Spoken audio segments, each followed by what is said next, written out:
We recently received word that Jared Leto is set to play Morbius the Living Vampire in the upcoming Spider-Man film Morbius. This may be set in the same universe as Sony's upcoming Venom film. But more importantly, who the hell is Morbius the Living Vampire, and how does he relate to the Spider-Man universe?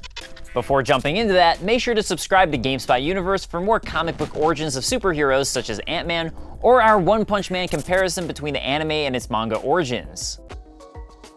Morbius was first introduced in the Amazing Spider-Man issue number 101 and 102, where we learn about his origin. Michael Morbius was an acclaimed biologist whose work was so well regarded it earned him a Nobel Prize. Despite his ugly appearance, which is the result of a rare blood condition he's had his entire life, he's engaged to the beautiful Martine Bancroft.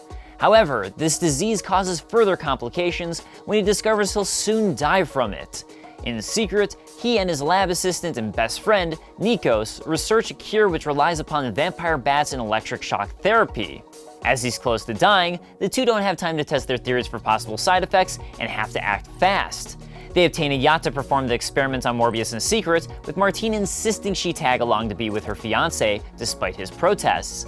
When Martine is asleep, Morbius and Nikos perform the procedure on Morbius, which cures him from dying, but has the unintended result of giving him vampire-like abilities and cravings, and essentially turning him into a vampire. I'm a vampire! I'm a vampire! I'm a vampire! I'm a vampire! His bloodlust causes Morbius to immediately kill Nikos for his blood, but he immediately regrets it and realizes his is a doomed existence. So he essentially becomes a conscientious vampire who hates what he's become. Morbius soon craves the blood of his own fiancée, so he decides it's better to kill himself and jumps off the yacht. However, his will to live overpowers him, and he resurfaces before drowning. And from there, he starts off mostly as an antagonist. Morbius feasts on the men who eventually come and rescue him from the water. Then he heads out to Manhattan to find others to feed on. It's here that he happens upon Spider-Man, who's undergone his own transformation and accidentally given himself 6 arms. Apparently, this was an era of many science experiments. The two battle along with the Lizard, and eventually the Lizard, reverted as Dr. Connors, is able to concoct a cure for Spider-Man utilizing Morbius's blood. In their battle, Morbius nearly drowns again before returning and duking it out with Spider-Man, this time with the help of the X-Men. And losing again, the vampire Morbius retreats to sunny Los Angeles? Wait, what? In what's kind of a weird comic series by Marvel's sister company Curtis Magazines. He's one of many stories in the anthology magazine called Vampire Tales, which is filled with horror and occult comics. It's here where he truly transforms from antagonist to anti-hero, as he realizes he does have a conscience and wants to use his powers to help people. He ends up fighting against members of the occult and saving the lives of innocents, while at the same time occasionally succumbing to his own bloodlust and killing innocent people himself.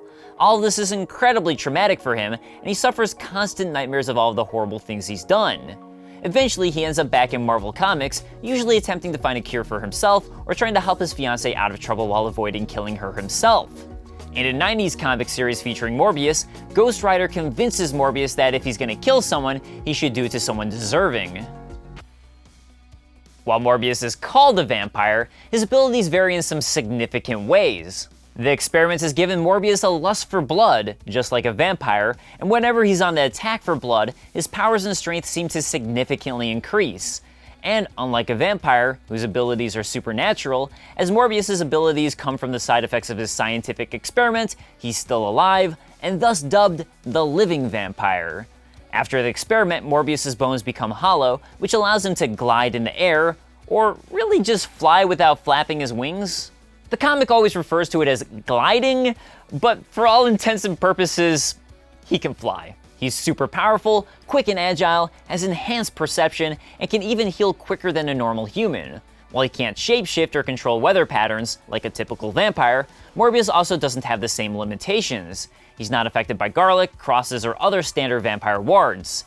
Similarly, sunlight doesn't kill him, however he has developed photosensitive skin, with sunlight weakening him. While Morbius was initially created in the 1970s, comics in the 90s also gave him the ability to hypnotize beings with low willpower and put them under his control. Outside of Marvel Comics, Morbius has also made appearances in a few other places. This includes the 90s cartoon, Spider-Man the Animated Series, where, due to censorship, Morbius doesn't bite his victims, but instead sucks plasma from them with suckers that have grown out of his hands. He's also made a few appearances in various video games. This includes the brawler Maximum Carnage, where he can be summoned by the player to help stun or fight enemies, Spider-Man 3 as a boss, as well as several other games. What do you think about a film based on the tortured Michael Morbius? And do you think Jared Leto is a good casting call choice for the role? Let us know in the comments below, or hit me up on Twitter at DaveKlein, and I'll see you guys next time. Peace.